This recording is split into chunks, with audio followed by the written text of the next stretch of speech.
14 men went into the Arkansas wilderness hunting one man. None of them came back alive. The year was 1863, and plantation records across 3 counties recorded the same name in their fugitive logs, a name that made seasoned trackers refuse assignments, that caused bounty hunters to demand double their usual fees, that turned the mere act of pursuit into a death sentence. Local authorities buried the incident so deep that for over a century, families of the deceased were told their men had simply vanished in the war. But the truth, locked away in courthouse basements and private collections, tells a different story, one of calculated violence, impossible survival, and a mathematical precision to killing that defied every assumption about what an escaped slave could accomplish. Before we continue with the story of the man they called the Reaper of Miller County, we need to understand the world that created him and the forces that transformed a piece of human property into the most efficient killer the Arkansas frontier had ever seen. Miller County, Arkansas, in the autumn of 1862, existed at the ragged edge of Confederate control. The county stretched along the Red River, its 60,000 acres divided among 43 plantations, each one a self-contained kingdom of cotton, timber, and human flesh. The Hutchins plantation, where our story begins, sprawled across 4,000 acres of bottom land. Rich, black soil that produced cotton so fine it fetched premium prices even as the war strangled southern commerce. The plantation house stood on a gentle rise, a 2-story structure of whitewashed cypress with 12 rooms and galleries that caught whatever breeze the summer heat allowed. But it was the quarters that defined the Hutchins property's true character. Not the typical slave cabins arranged in neat rows, but a compound system that owner Robert Hutchins had designed himself. 32 structures housed 214 enslaved people, organized by skill and value. The blacksmith shops, carpentry buildings, and tannery occupied the eastern section. The field hands lived in the western quarters, and in a separate compound, surrounded by its own fence, stood the punishment house. Robert Hutchins believed in systematic correction. He'd studied the writings of plantation management experts, corresponded with owners throughout the South, and developed what he called calibrated discipline, a methodology that matched infractions to specific consequences with scientific precision. He kept detailed records of every punishment administered, noting the implement used, the number of strokes, and the behavioral outcome. These ledgers, preserved in the Arkansas State Archives, reveal a mind obsessed with control, with reducing human beings to variables in an equation he believed he'd perfected. Among the enslaved population, one man stood apart, not through any special privilege, but through a quality that disturbed even the overseers who managed him. The plantation records list him only as Bass, purchased in 1856 from a Tennessee dealer for $900, an extraordinary sum that the ledger justified with a single annotation: unusual physical capabilities and mechanical aptitude. Bass stood 6 feet 2 inches tall, with a build that suggested not bulk but terrible efficiency.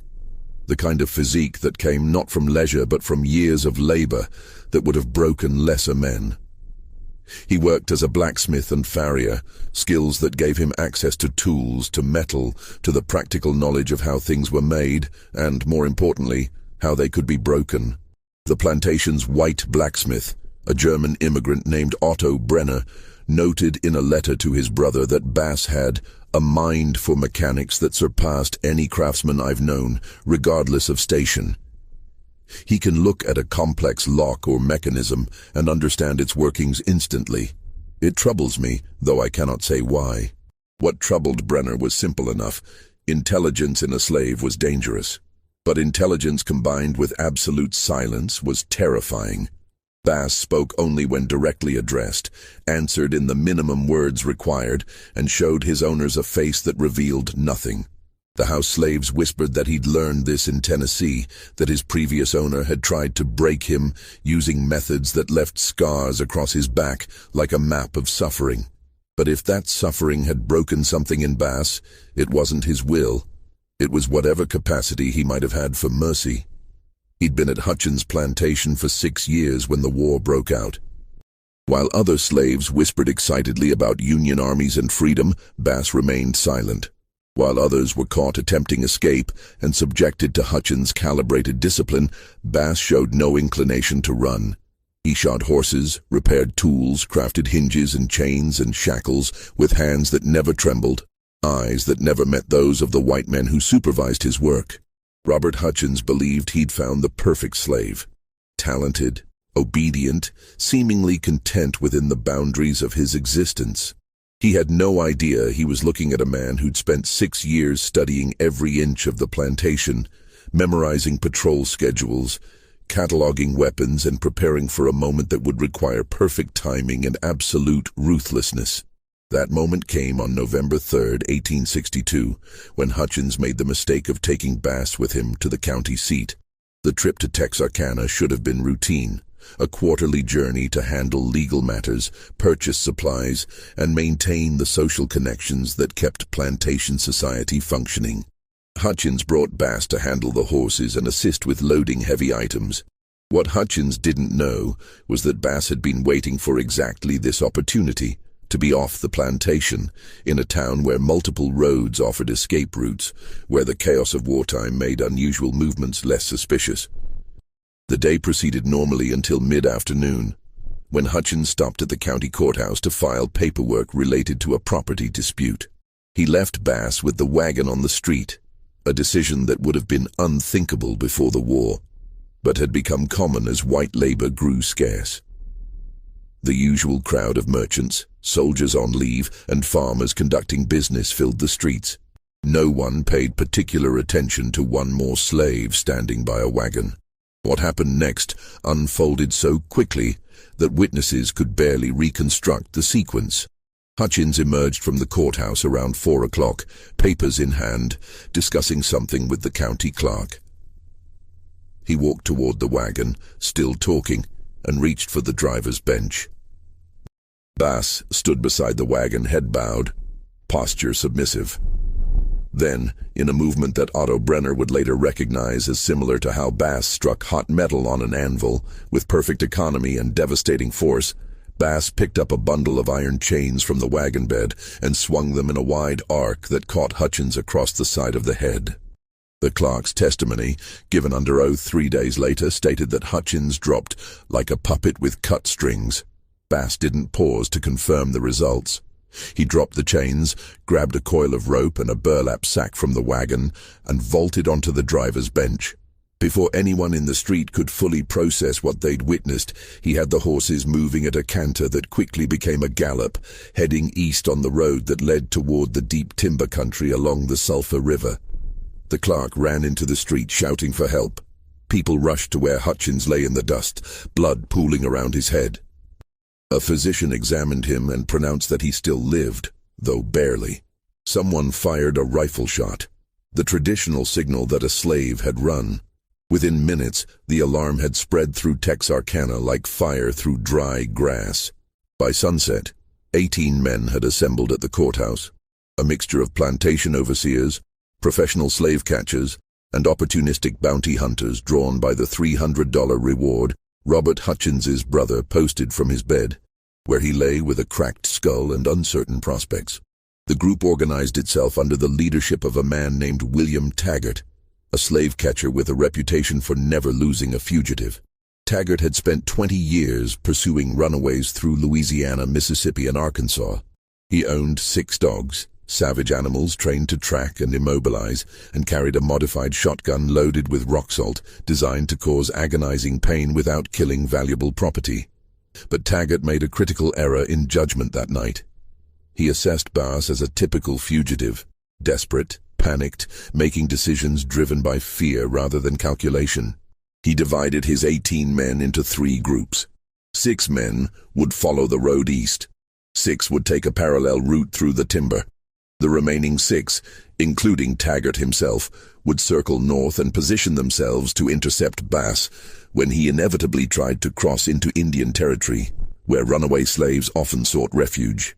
It was a sound strategy for pursuing a frightened fugitive. Against Bass, it was suicide. The first body was discovered 48 hours after Bass disappeared. A farmer found it in a ravine 3 miles off the main road, a man named Douglas Patterson, one of the 6 who'd taken the timber route.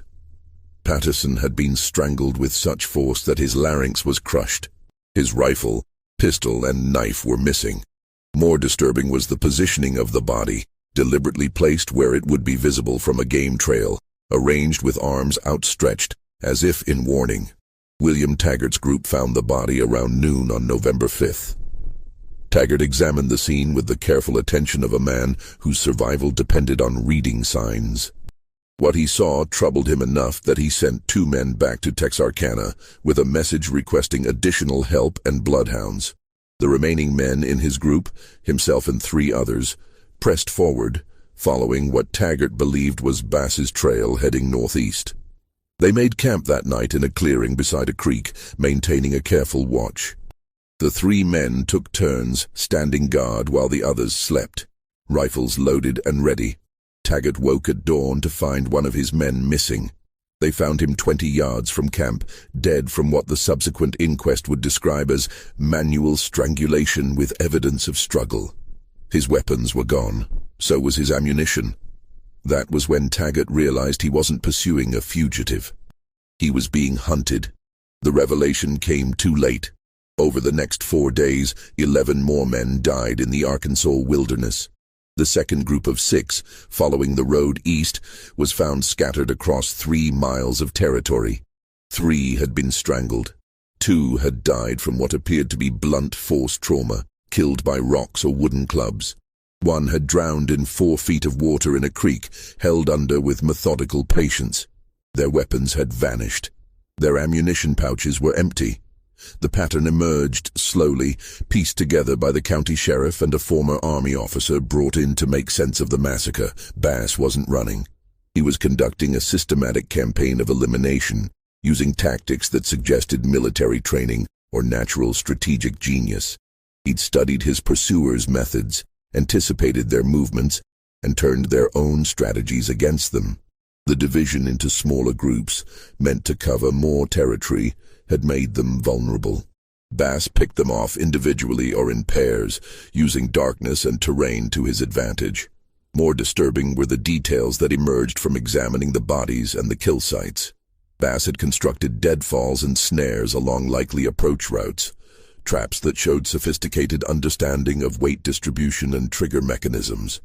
He'd stolen horses from 2 of the groups, using them to move quickly between locations before releasing them to muddy his trail. Most unnervingly, he'd apparently concealed himself in close proximity to his pursuers for extended periods, observing their habits, waiting for the perfect moment to strike. William Taggart died on November 9th, found by a search party that had finally brought competent trackers and sufficient numbers. 23 men with military experience and proper coordination. Taggart had been killed in his bedroll, strangled while his companions slept 15 feet away. The killer had entered and exited the camp without alerting the sentries or the dogs. The weapons taken from Taggart included a particularly fine rifle and 2 pistols, adding to an arsenal that Bass had been systematically accumulating. The search party that found Taggart's body included a former Confederate officer named Captain James Hardesty, who'd been recalled from service specifically to lead the manhunt. Hardesty examined the scene with the eye of someone who'd seen combat. His report to the county commissioners, preserved in the Arkansas Historical Society archives, includes this assessment. The fugitive demonstrates tactical sophistication beyond that of most soldiers I've commanded. He shows patience, planning ability, and a willingness to take calculated risks. Most significantly, he shows no hesitation in killing, suggesting either complete moral detachment or a level of rage that has burned away normal human constraints. I believe we're dealing with someone who has decided his only options are victory or death, and has chosen to make his pursuers pay the highest possible price for his capture. By mid-November, Bass Reeves, for so the population had begun calling him, adding a surname that meant bailiff or steward, a bitter irony considering his systematic execution of those who represented law and order, had killed 14 men. The $300 reward had grown to $500, then $700, but professional slave catchers were refusing the assignment. Rumors spread through plantation communities. Some said Bass had military training from serving a previous owner who'd been an officer.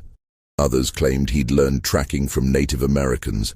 A few whispered that he'd made a pact with darker forces, that no natural man could move so silently or kill so efficiently.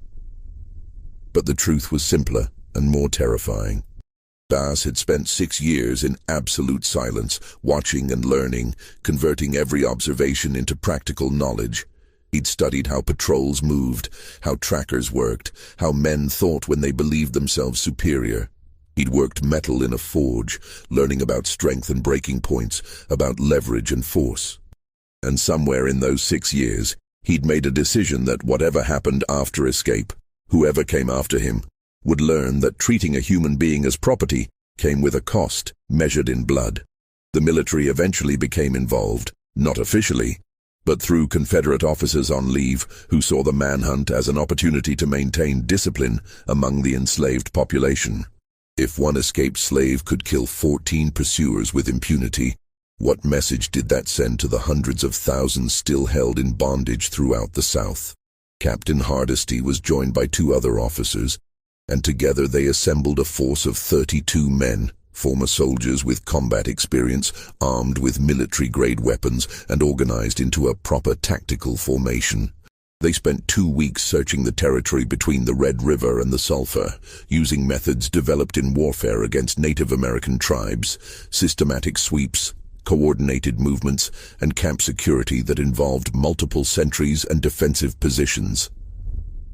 They found signs of Bass's presence, cold campfires, evidence of game being dressed and cooked, tracks that suggested he was moving in a wide circuit through the region. But the man himself remained invisible, a ghost who left traces but never appeared.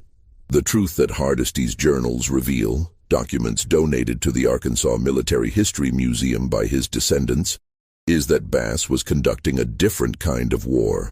While the search parties scoured the wilderness, he was moving along the periphery of civilization, approaching isolated farmsteads and small settlements under cover of darkness. He wasn't seeking confrontation. He was gathering intelligence. On November 28th, Bass appeared at a small farm operated by a free black family named the Rayburns, 10 miles south of the main search area. The family's account, recorded decades later, describes a man who emerged from the darkness, carrying weapons that identified him as dangerous, but whose demeanor suggested control rather than desperation. He asked for food and information. The Rayburns, terrified but unwilling to turn away someone who might have been their son or brother in different circumstances, gave him cornbread and dried meat. During the meal, Bass spoke more words than he'd apparently spoken in months. He asked about patrol routes, about which families might shelter a fugitive, about the location of the nearest Union Army units. The war was turning. Even in remote Arkansas, people knew that Union forces controlled key positions along the Mississippi. Freedom, if it could be found, lay to the east, beyond the reach of Confederate law. The Rayburns told Bass about a settlement of refugee slaves along the Arkansas-Louisiana border, a precarious community protected by Union gunboats on the river. They warned him the journey was over 100 miles through hostile territory, past dozens of plantations and military outposts. Bass listened, thanked them, and disappeared back into the darkness. But he didn't head east. Instead, he turned back toward Miller County, toward the territory where the search parties were concentrated. Hardesty's journals express bafflement at this decision. Every tactical consideration suggested Bass should flee as quickly and as far as possible. Why would he return to the area of greatest danger? The answer became clear on December 3rd, when the Hutchins plantation was attacked. The assault occurred around midnight, when most of the plantation's population, enslaved and free, were sleeping. Bass approached from the east, moving through cotton fields that were chest-high and dry.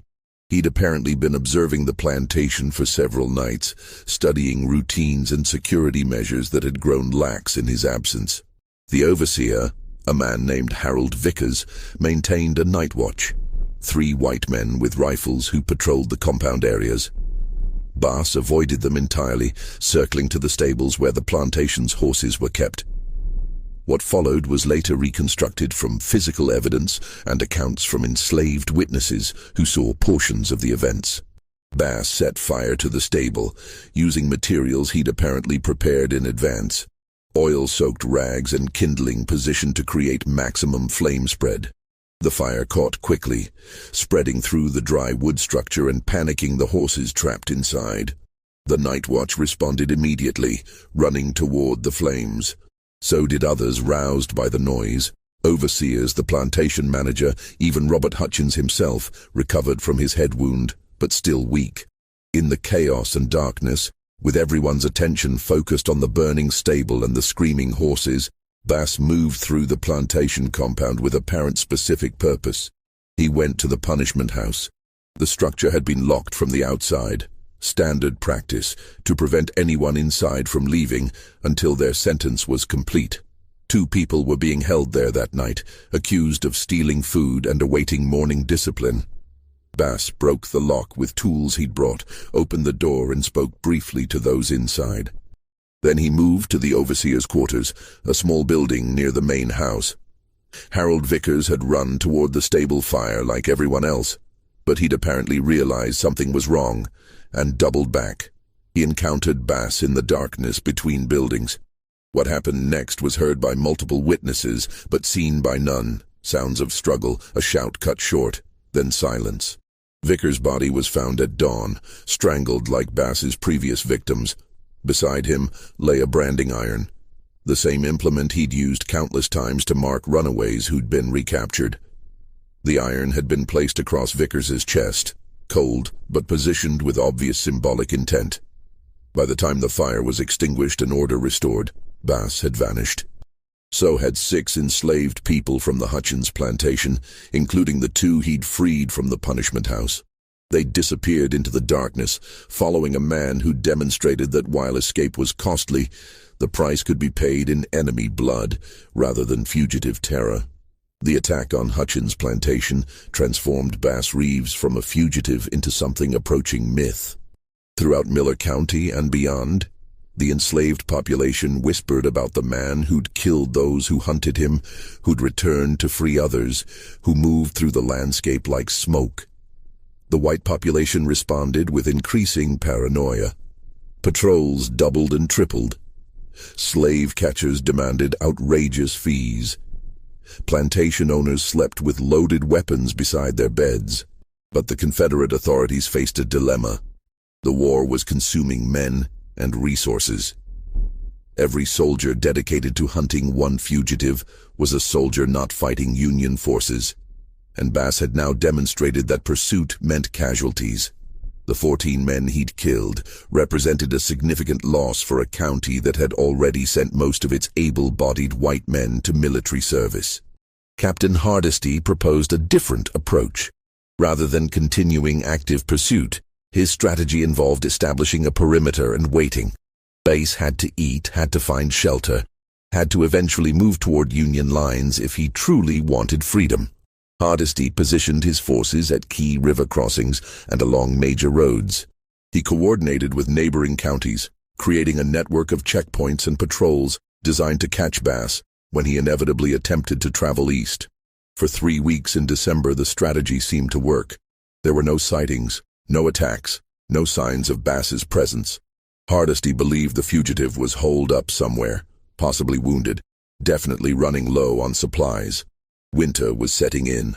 Cold, rainy weather that made outdoor survival increasingly difficult.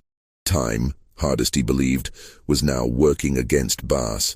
He was wrong. Bass hadn't stopped moving. He'd adapted his strategy, recognizing that the systematic pursuit had been replaced by a containment effort. Rather than avoiding detection through wilderness skills alone, he began using the enslaved population's informal communication network, the grapevine telegraph, that transmitted information between plantations through field hands, house servants, and the few free black people who could travel with relative freedom. Through this network, Bass learned about patrol schedules, checkpoint locations, and the identification papers that free black people carried. On December 18th, a free black farmer named Samuel Hayes reported to authorities that his papers had been stolen from his home while he worked his fields. The theft seemed minor. Such papers could be replaced, but it represented something more significant. Bass now had documentation that would let him move along roads in daylight, reducing his dependence on wilderness travel. Just when we thought we'd seen it all, the horror in Miller County intensifies. If this story is giving you chills, share this video with a friend who loves dark mysteries, hit that like button to support our content, and don't forget to subscribe to never miss stories like this. Let's discover together what happens next. On December 22nd, Bass crossed the Sulphur River at a point 10 miles north of Captain Hardesty's picket line.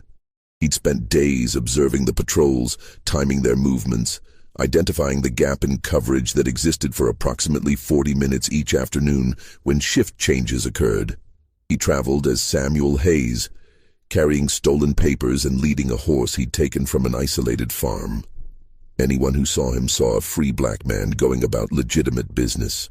By December 24th, he was 40 miles east of Miller County, well beyond the practical range of pursuit. He'd entered territory contested between Confederate and Union forces, where authority was fragmented and enforcement inconsistent. The 6 people he'd freed from Hutchins' plantation were scattered across the region. He'd split them up, deliberately, knowing that a single large group of fugitives would attract attention, but individuals might slip through. Bass himself continued east, moving toward the Mississippi River and the Union positions beyond. He traveled at night when possible, stayed in free black communities when he could find them, and showed the same patience and calculation that had kept him alive through 2 months of being the most hunted man in Arkansas. On January 7, 1863, he reached Union lines, specifically a camp of the 3rd United States Colored Troops operating in eastern Arkansas. The regiment's records, preserved in the National Archives, include an entry from that date noting the arrival of a refugee from slavery who reported the deaths of 14 pursuers during his escape. The commanding officer, Colonel Samuel Thompson, interviewed Bass personally and recorded his impressions. An individual of unusual capability and complete self-possession, shows no remorse for the men he killed, which he describes as necessary military action against combatants attempting his capture. When asked if he felt guilt, he stated, "I feel what any soldier feels after battle, relief at survival and satisfaction at completing the mission." His mission, apparently, was to acquire his freedom through force of arms, having concluded that peaceful escape was impossible. The Union Army offered Bass enlistment, which he accepted. He served for the remainder of the war in various capacities: scout, intelligence gatherer, and eventually soldier. His military records describe competent service, but note that he rarely spoke about his experiences before reaching Union lines. After the war, he disappeared from historical record, one of millions of freed people who scattered across the nation seeking new lives. But that disappearance wasn't immediate, and the years between 1863 and 1865 revealed dimensions of Bass Reeves that even his flight through Arkansas hadn't fully exposed. The Union Army didn't simply accept escaped slaves into their ranks without scrutiny, particularly those who arrived with stories of killing 14 pursuers. Colonel Thompson's initial interview with Bass was followed by 3 more, conducted by different officers, each one probing for inconsistencies or signs of exaggeration.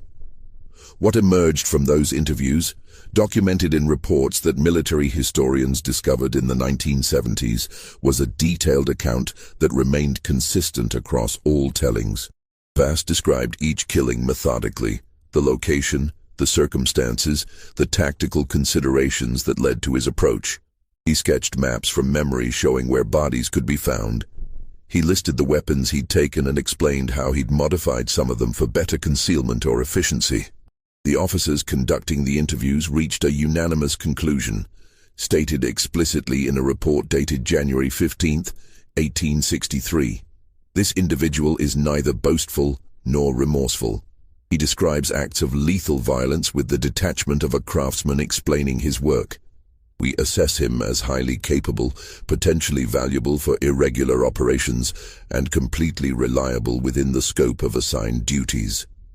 We also assess him as someone who should never be given reason to consider us enemies. That last observation proved prophetic.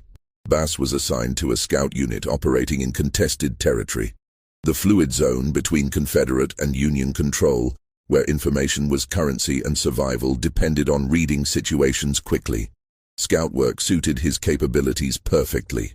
He moved through landscapes populated by people who looked like him, spoke his language, and had every reason to help Union forces, but also every reason to fear Confederate reprisals. Bass's ability to appear and disappear, to read people and situations, to make decisions without hesitation, all the skills he'd developed during his flight, translated directly into military effectiveness. His service record includes commendations from 3 different commanding officers. One, dated July 1863, notes, Corporal Reeves located and mapped Confederate supply depot coordinates that resulted in successful cavalry raid. Entered hostile territory alone, gathered intelligence through observation and conversation with local colored population, returned with actionable information that proved completely accurate. Another, from March 1864. Corporal Reeves volunteered for reconnaissance mission considered extremely high risk. Returned with intelligence on troop movements that allowed reposition of artillery, likely preventing significant casualties in subsequent engagement. But there was another dimension to Bass's wartime service that didn't appear in official records, a dimension that only emerged decades later through interviews with other veterans of the United States colored troops. Bass apparently maintained contact with the network of escaped slaves and free black people throughout Arkansas, Louisiana, and Mississippi. He used his missions to pass information to plantation slaves about Union positions, safe routes to freedom, and the changing military situation. More significantly, he occasionally undertook unauthorized missions with objectives that had nothing to do with military intelligence and everything to do with settling accounts. A veteran named Isaiah Washington, interviewed in 1903 for a project documenting Black Civil War service, described an incident from autumn 1863. Bass had returned from a reconnaissance mission and learned that a slave catcher named Robert Chenoweth was operating in the area. One of the professional hunters who'd specialized in pursuing fugitives into Union-controlled territory and returning them to Confederate owners for substantial fees. Chenoweth had a reputation for brutality that exceeded even the standards of his profession. He'd apparently been involved in the initial pursuit of Bass back in Miller County, though he'd avoided the fate of the 14 men because he'd been away on another assignment when Bass made his systematic eliminations. Washington's account describes Bass leaving camp without authorization one evening, carrying only a knife and moving with clear purpose. He returned 3 days later saying nothing about where he'd been. A week after that, word reached the Union camp that Chenoweth had been found dead in his camp, strangled in his sleep, his dogs poisoned, his weapons and papers taken. No one ever officially connected Bass to the killing, but Washington recalled, "We all knew." The way he sat quiet that morning when the news came, cleaning his rifle with hands that never trembled. We knew. And none of us said a word, because Chenoweth had dragged more than 60 people back to slavery, and whatever happened to him in the darkness was justice of a kind that courts and laws wouldn't provide. This pattern apparently repeated several times during the war. Men who'd participated in slave catching, overseers known for particular cruelty, Confederate officers who'd ordered executions of captured black soldiers. They occasionally turned up dead in circumstances that suggested professional execution rather than combat casualties. Military investigators looked into some of these deaths, but in the chaos of war, with casualties mounting and priorities focused elsewhere, and dead slave catcher or brutal overseer didn't warrant extensive investigation. The clearest evidence of Bass's private war emerged from documents in the Miller County Courthouse, discovered during a renovation in 1992. Among old tax records and property deeds, researchers found a journal kept by James Hutchins, Robert Hutchins' younger brother, who'd managed what remained of the plantation after Robert's injury. The journal covers the years 1863 through 1865 and includes periodic references to the Reeves matter and concerns about security. In an entry dated November 1863, exactly 1 year after Bass's escape, James Hutchins wrote, "Harold Vickers' brother Thomas arrived today, asking questions about the circumstances of Harold's death. He's heard rumors from soldiers returning from eastern Arkansas, stories about a colored scout with the Union Army who matches descriptions of our former property. Thomas believes Harold's killer is not only alive but actively serving our enemies. He wants to pursue the matter, but I've counseled him against it. 14 men pursued Reeves and none returned.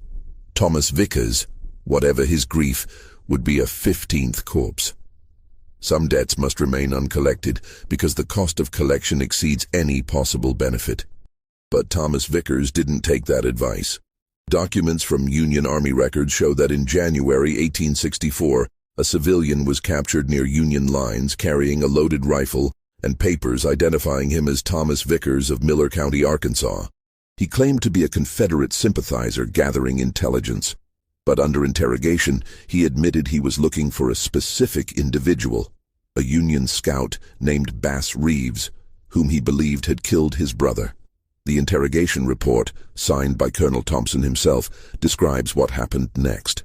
The prisoner was confronted with Corporal Reeves in controlled circumstances. Upon seeing Reeves, the prisoner became agitated and made accusations regarding the death of his brother Harold Vickers, whom Reeves allegedly killed during escape from slavery.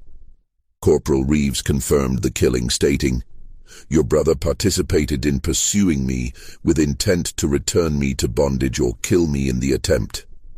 I defended myself using means available. If you wish to pursue the same course your brother chose, you'll meet the same end. Otherwise, you have the opportunity he lacked, the opportunity to walk away and live." The prisoner was subsequently transported to Prisoner Exchange Point and released to Confederate custody. Whether Thomas Vickers took Bass's advice or not remains unknown. His name doesn't appear in subsequent military records, and he's listed in Confederate pension applications after the war, suggesting he survived. But the incident reveals something crucial about Bass's psychology during this period. He wasn't hiding from his past. He owned what he'd done completely, without apology or justification beyond the simple logic of self-defense and survival. As the war entered its final year, Bass's reputation within the colored troops had grown to near legendary status. New recruits heard stories about the man who'd killed 14 slave catchers during his escape. Veterans who'd served with him told different stories about his patience on reconnaissance, his ability to move through hostile territory, his habit of sitting silent through conversations until someone asked him a direct question, at which point he'd provide a concise, accurate answer and return to silence. That silence extended to his personal history. Despite serving alongside hundreds of other men who'd escaped slavery, Bass never spoke about his life before November 1862. Other soldiers shared stories of families left behind, of owners they'd served, of the routes they'd taken to freedom. Bass offered nothing. When directly asked, he'd deflect with variations of, "That life ended when I took the chains off Hutchins' wagon." What matters is what comes next. What came next, as the war ended in April 1865, was a choice faced by 4 million newly freed people. Where to go, what to do, how to build lives in a nation that had defined them as property for 2.5 centuries. For many veterans of the colored troops, the choice involved staying near where they'd served, taking advantage of land opportunities or military connections. For Bass, the choice apparently involved complete separation from his past. The last definitive military record of Bass Reeves is dated June 18, 1865. A discharge certificate noting completion of service and providing basic physical description. Bass Reeves, colored, age approximately 35 years, height 6 feet 2 inches, identifying marks including scars on back consistent with whipping. Served with distinction in 3rd United States Colored Troops from January 1863 through June 1865. Commended for reconnaissance work and intelligence gathering. Authorized for veterans' pension upon reaching appropriate age. After that date, the historical record becomes fragmented, scattered mentions in documents that may or may not refer to the same individual. A B. Reeves appears in an 1867 Memphis City directory, listed as a blacksmith. A Bass Reeves is mentioned in an 1870 newspaper from Fort Smith, Arkansas, describing a dispute over property rights. Another Bass Reeves shows up in 1875 Oklahoma Territory records as a deputy U.S.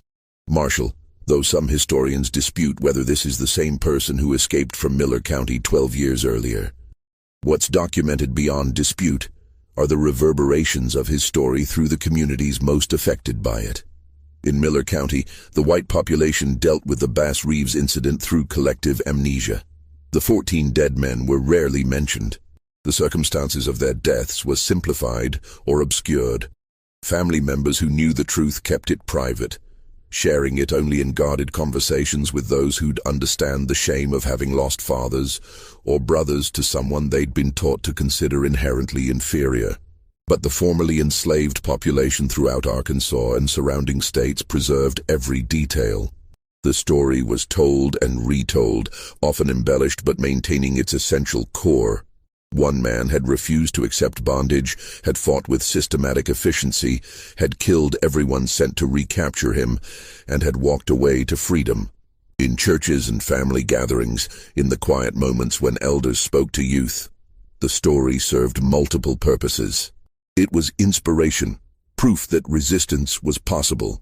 It was warning, freedom came with terrible costs. And it was testament to a truth that slavery's defenders had desperately tried to suppress, that intelligence, capability, and deadly competence existed independent of skin color or social status. The psychological impact on those who'd known Bass personally was particularly profound. Otto Brenner, the German blacksmith who'd worked alongside Bass at Hutchins Plantation, gave an interview to a Memphis newspaper in 1871. In it, he reflected on the 6 years he'd spent teaching Bass advanced blacksmithing techniques. "I believed I was training a valuable worker. I didn't understand I was arming a weapon. Every skill I taught him, how to analyze a lock's mechanism, how to assess metal strength, how to use leverage for maximum force, he absorbed and cataloged for future use. When I learned what he'd done after escaping, my first reaction was horror. My second was professional admiration. He'd taken theoretical knowledge and applied it with practical genius under conditions that would have broken most men. My third reaction, which haunts me still, is recognition that if I had been in his position, subjected to what he'd endured, I would have done exactly the same things, or tried to, though I doubt I'd have survived as he did." The documents that tell Bass Reeves's complete story are scattered across dozens of archives, courthouse basements, and private collections. Assembling them requires the kind of patient, systematic work that Bass himself demonstrated during his escape, gathering individual pieces, analyzing how they fit together, recognizing patterns that reveal larger truths. The effort is complicated by deliberate obfuscation. Officials in Miller County and surrounding areas apparently made conscious decisions to minimize documentation of the incident, recognizing that detailed records would serve as permanent evidence of their failure to recapture one escaped slave, despite devoting extraordinary resources to the pursuit. But absence of documentation tells its own story. The Miller County Sheriff's records for November and December 1862 show an unusual gap.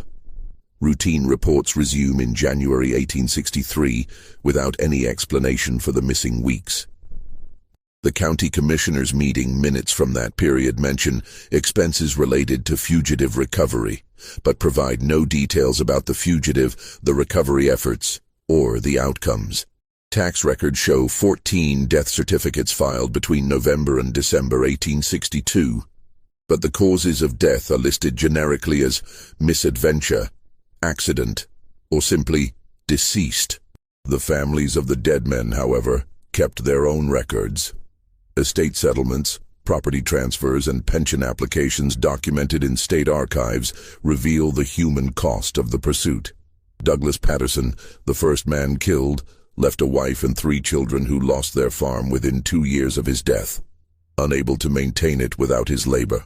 William Taggart's widow filed for a Confederate pension in 1868, claiming hardship based on her husband's death in service to the state. The application was denied because Taggart hadn't been formally enlisted in military service. Slave catching, however dangerous, didn't qualify for veteran benefits. The collective economic impact on Miller County was substantial. 14 men represented a significant portion of the county's law enforcement and labor management capacity. Their deaths, combined with the disruption caused by Bass's attack on Hutchins Plantation, contributed to a breakdown in plantation discipline that accelerated as Union forces gained control of Arkansas. Enslaved people who'd heard about Bass's successful escape and violent resistance began their own escape attempts. Some succeeded.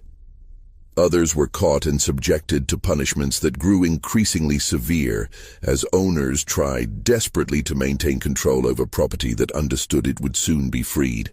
Robert Hutchins never recovered from the trauma of Bass's attack.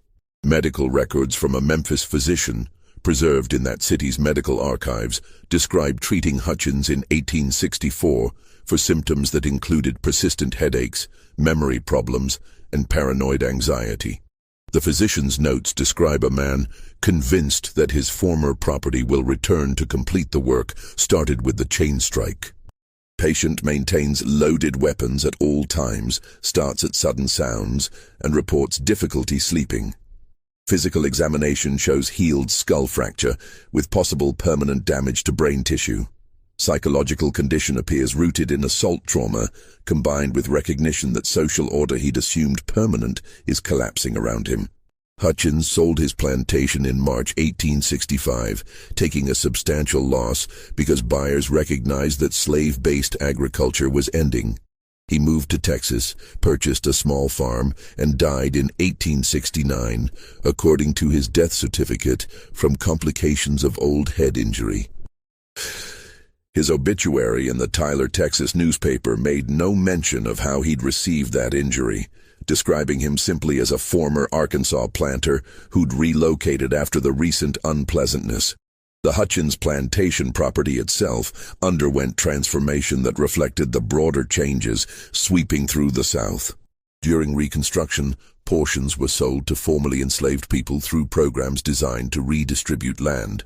By 1870, the 4,000-acre plantation had been divided into 37 small farms, most operated by black families. The plantation house was purchased by a northern teacher who'd come south to establish a school for freed people. The slave quarters were torn down, their materials reused to build new structures. And the punishment house, that building where Bass had freed 2 people during his midnight raid, was burned in a ceremony that descendants of those involved described as necessary cleansing of cursed ground. Physical evidence of Bass's journey through Arkansas occasionally surfaced in unexpected ways. In 1873, a farmer clearing land near the Sulphur River discovered a cache of weapons buried in a hollow tree. 3 rifles, 2 pistols, ammunition, and a knife, all wrapped in oiled cloth. The weapons matched descriptions of those taken from the men Bass killed, suggesting he'd hidden them as he moved toward Union lines, unable to carry everything but unwilling to leave them where they might be found and used against others seeking freedom. In 1889, construction workers excavating for a new courthouse in Texarkana unearthed what appeared to be a prepared campsite. A depression in the ground covered with cut branches, positioned to provide concealment while offering views of the surrounding area. Among the remnants were fragments of leather that might have been from shoes or bags, fire-hardened stones that could have been used for cooking, and metal fragments that might have been tools. Local historians speculated this might have been one of Bass's hiding places during his flight, though conclusive proof was impossible. The most significant discovery occurred in 1938 when a descendant of Otto Brenner donated his ancestors' papers to the Arkansas State Historical Society. Among them was a letter Brenner had written but apparently never sent, dated December 1862. In it, he reflected on Bass's escape and the subsequent killings. "I am troubled by what Bass has done, yet I cannot condemn him. For 6 years I worked alongside him, teaching him skills while remaining ignorant of the man I was teaching. He never complained, never showed anger, never gave any indication of the calculations proceeding behind his eyes. Now I understand that silence was survival strategy. Any word, any expression, any moment of inattention could have triggered the kind of attention that made life unbearable. So he presented a mask of compliance while observing everything, learning everything, preparing for an opportunity that required only moments' violent action to initiate. The men he killed believed they were pursuing property. They died learning they were hunting a human being who decided life as property wasn't life at all.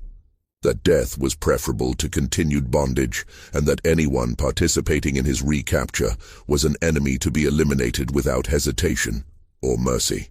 We condemn him for this, but what else could he do? Submit peacefully to recapture? Return docilely to chains? Beg for mercy from men who'd built their livelihoods on denying mercy to people who looked like him? I think of the locks I taught him to analyze, the mechanisms I showed him how to disassemble, the principles of leverage and force I explained without understanding how he'd apply them. I armed him intellectually and didn't realize it. But someone else armed him morally. Every overseer who'd struck him, every owner who'd sold him, every slave catcher who'd pursued others, every element of the system that treated human beings as livestock. They created something they couldn't control and paid the price for that creation. History will judge Bass Reeves harshly, I suspect. He killed 14 men, most of them with families who grieve their loss. But I wonder if history will judge honestly, if it will acknowledge that those 14 chose to participate in an economic system based on violent subjugation, that they pursued Bass knowing capture meant his return to conditions we wouldn't impose on animals, that they accepted the premise that some human beings exist as property for others to exploit. Bass rejected that premise with violence, yes, but what is slavery itself if not violence made institutional, made respectable through law and custom? I am a simple craftsman, not a philosopher, but I know this. The man I taught blacksmithing possessed intelligence and capability equal to anyone I've known, regardless of color. The system that claimed to own him was based on a lie, that such capabilities didn't exist in people of African descent, that slavery was natural order rather than enforced brutality. Bass destroyed that lie through his actions. 14 men died learning that slaves could think, plan, and execute complex strategies. Thousands more learned it watching his escape. And millions will eventually learn it as this war destroys the institution built on that foundational lie. I am troubled, but I am not surprised.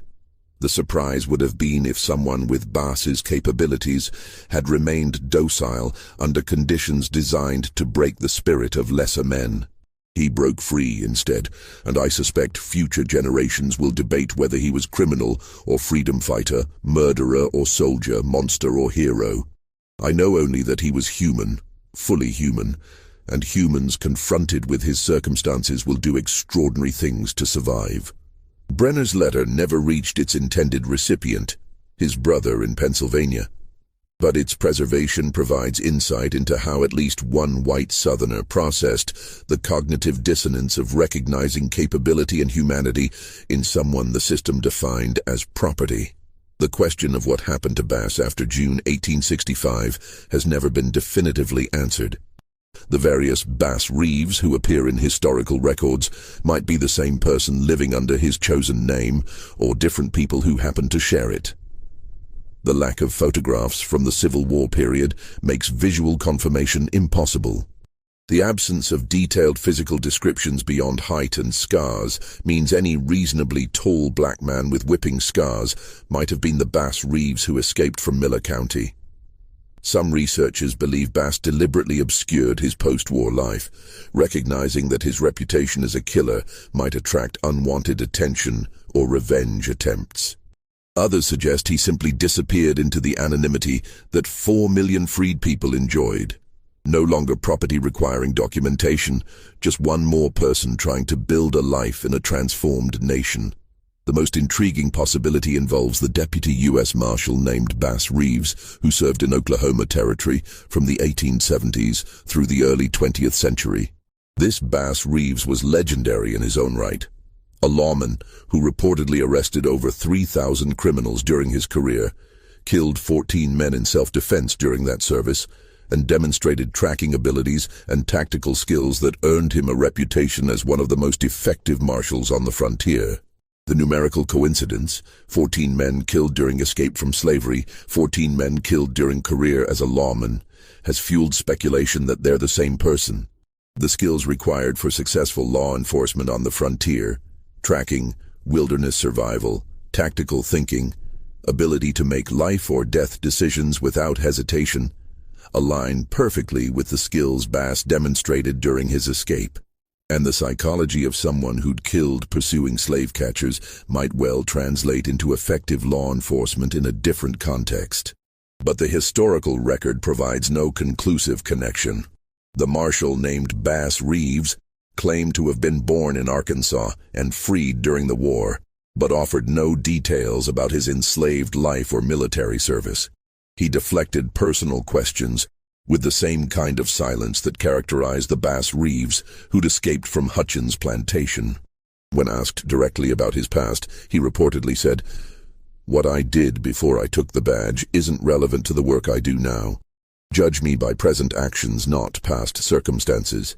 Whether they were the same person or not, both Bass Reeves, the escaped slave, and the lawman demonstrated that capability, intelligence, and effectiveness existed independent of the social categories that slavery's defenders had insisted defined human worth.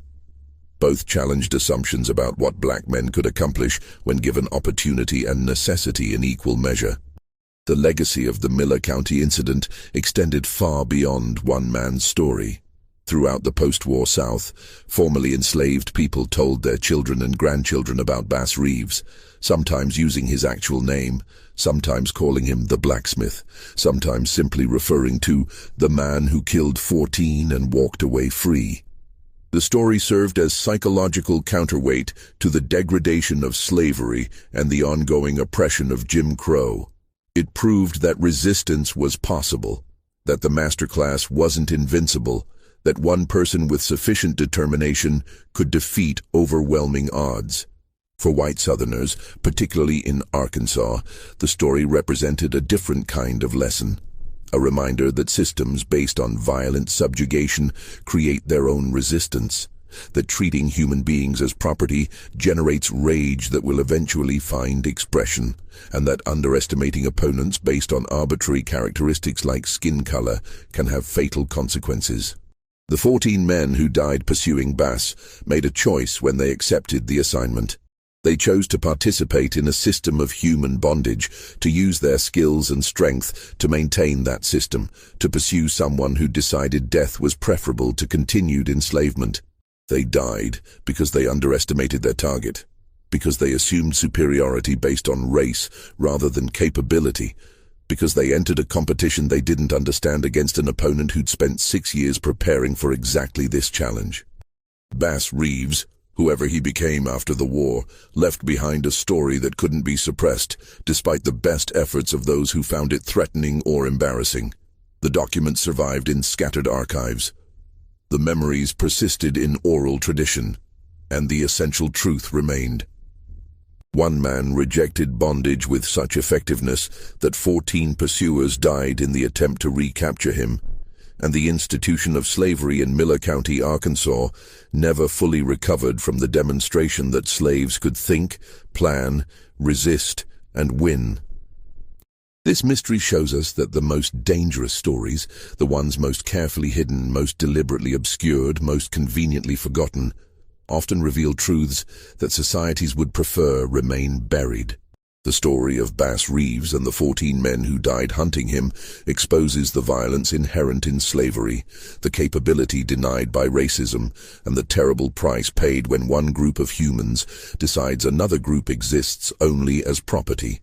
It reminds us that official history often conceals more than it reveals, that the silences in historical records speak as loudly as the documented facts, and that some debts, accumulated through centuries of injustice, are eventually paid in ways that shock the conscience precisely because they mirror the violence that created them.